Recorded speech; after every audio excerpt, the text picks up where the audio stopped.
It's a question that's captivated us for centuries. When you look up at that little red dot in the night sky, you're not just seeing another planet. You're looking at a cosmic cold case.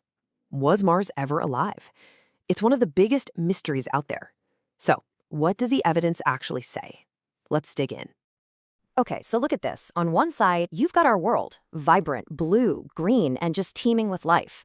And on the right, Mars as we know it today, a cold, rusty, arid desert. But here's the thing. The story of Mars might just be a ghost story. The tale of a world that was once a lot more like ours, before something went terribly, terribly wrong. The clues are written in its rocks, and today, we're going to follow them. So, to really understand what Mars might have been, we first need to look at the evidence that suggests it wasn't always this barren world we see today.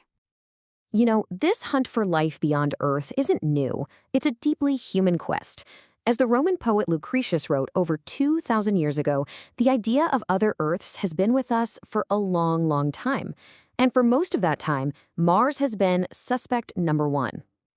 So here's the first crucial clue. For life as we know it, you need liquid water. It's the magic ingredient. And for that, you need a decent atmosphere to act like a blanket. Well, 4 billion years ago, scientists are pretty sure Mars had exactly that. A thick, warm atmosphere that could have kept the planet cozy enough for water to flow. Without that atmospheric pressure, any water would just instantly freeze or boil off into space. Right, so if early Mars was warm and wet, where was all that water? Well, the most spectacular theory out there is that of a vast, ancient ocean. Everybody, meet Oceanus Borealis, the great northern ocean of Mars. The idea here is that nearly a third of the entire Martian surface was once covered by this enormous body of water. I mean, just look at that. It's a breathtaking image. But is there any proof? Well, the evidence for this lost ocean seems to be written all over the Martian landscape. Geologists have spotted features that look just like ancient shorelines, stretching for thousands of kilometers. They found what look like massive river deltas, all ending at about the same elevation, exactly what you'd expect at the edge of a sea. We've seen enormous channels carved by what must have been catastrophic floods, and even deposits left behind by 2 different mega tsunamis, probably kicked up by asteroid impacts. But like in any good detective story, there's a twist. The case is far from closed. For every piece of evidence supporting the ocean, there's a really puzzling counterargument. Those shorelines I mentioned, well, their elevation varies by several kilometers, which is weird. Rovers have found giant boulders where you'd expect to find fine, silty seabed. The whole thing is a giant puzzle with conflicting clues, and the debate is very, very much alive. So, if a giant surface ocean is still up for debate, where else could life have taken hold? This leads us to a really fascinating alternative. What if the best place for life wasn't on the surface at all, but deep underground? Let's talk about hydrothermal systems. I want you to imagine water seeping deep down into the Martian crust. Down there, it gets heated up, either by volcanic magma or by the incredible energy from a meteor impact. This process creates a high-pressure, high-temperature environment, basically a hidden underground engine, perfect for cooking up the chemistry needed for life. So the superheated water reacts with the volcanic rock around it, dissolving minerals and releasing chemical energy, especially hydrogen. It creates this circulating nutrient-rich soup. And you know what?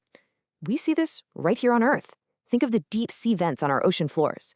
They support entire ecosystems that thrive in total darkness, powered by chemical energy from inside the planet, not sunlight. The same thing could have easily happened on Mars. And this process could have provided the perfect meal for a very specific kind of primitive life, hydrogenotrophs. I know, it's a mouthful. But all it really means is these are microbes that literally feed on hydrogen gas to survive. They wouldn't need sunlight, they wouldn't need a complex atmosphere, just a steady supply of geologically produced fuel from below. Now, this is a really powerful theory, but how on earth do you test it? How can you know if this actually could have worked? Well, this is where modern science gets incredibly clever. Researchers are now using supercomputers to actually simulate these ancient Martian environments. In fact, groundbreaking new research, like a recent PhD thesis from the University of Glasgow, has used these supercomputers to do just that. They've built these unbelievably detailed models to recreate the conditions deep inside the Martian crust and calculate their real potential to support life. And the results are, well, they're stunning. The simulations show that these hydrothermal systems could have stayed stable and habitable, pumping out energy for microbial life for up to 3 million years. Now, that's not just a fleeting moment. That is a vast geological window of opportunity for life to potentially get started and really establish itself. The models also tell us where to look.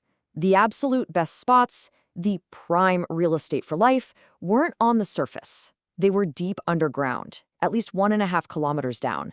And this is a vital clue. That much rock overhead would have acted as a natural radiation shield, protecting any potential life from the constant, sterilizing cosmic rays that hammer the Martian surface. They even found the perfect Goldilocks temperature. If it's too cold, the chemical reactions that release food are just too sluggish. Too hot, and life can't survive. But in that sweet spot, between about 50 and 121 degrees Celsius, the reactions would release the maximum amount of hydrogen fuel, creating a perfect little subsurface oasis. Okay, so what does all of this mean for our big question?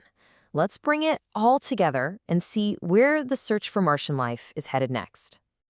So whether it was in a vast northern ocean or hiding in the deep, warm crust, the evidence is piling up that ancient Mars had environments capable of supporting life. And that is exactly why we send rovers like Perseverance and Curiosity up there. This kind of research helps guide their missions. It tells them which rocks to drill and where the chemical fingerprints of this ancient life, what we call biosignatures, are most likely to be found. And that leaves us with the ultimate question, doesn't it? The case for a habitable Mars is stronger than ever before. But being habitable doesn't prove that life actually existed. It just means the stage was set. So is the final act of this incredible story still waiting to be discovered? Are the fossilized remains of Martian microbes buried deep underground, just waiting for a future mission to finally unearth the truth? The search continues.